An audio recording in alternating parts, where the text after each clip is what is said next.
Dosen jadi korban pemukulan oknum supporter Persib Bandung saat konvoy juara. Seorang dosen universitas swasta di Kota Bogor berinisial YS menjadi korban pemukulan oleh oknum supporter Persib Bandung pada Sabtu, 24 Mei 2025, malam.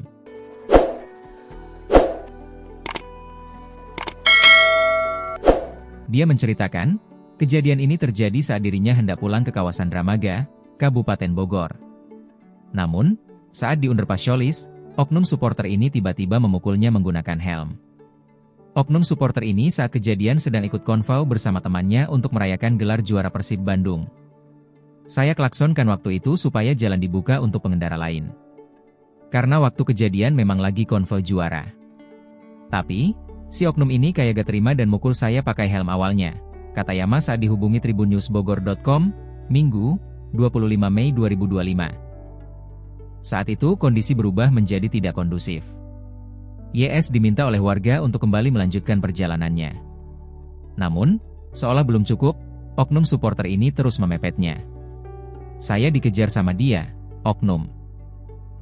Sampai depan kampus UIK. Dan kembali mukul saya di depan UIK, ujarnya. YS pun merekam aksi yang dilakukan oleh oknum ini kepadanya. Oknum yang mengenakan baju putih ini seolah emosi kepadanya. Dia doang yang emosi. Teman-temannya yang lain biasa aja. Mungkin pengaruh alkohol jadi gitu, ujarnya. Beruntung, YS tidak mengalami luka akibat pemukulan ini. Rencananya ia akan membuat laporan polisi. Sudah saya laporan juga ke Polsek Tanah Sareal. Kemungkinan sore buat laporan resminya, ucapnya. Sementara itu, Kapolsek Tanah Sareal Kompol Dodi mengatakan, pihaknya saat ini sedang menunggu korban membuat laporan langsung. Kami sudah mendengar kejadiannya.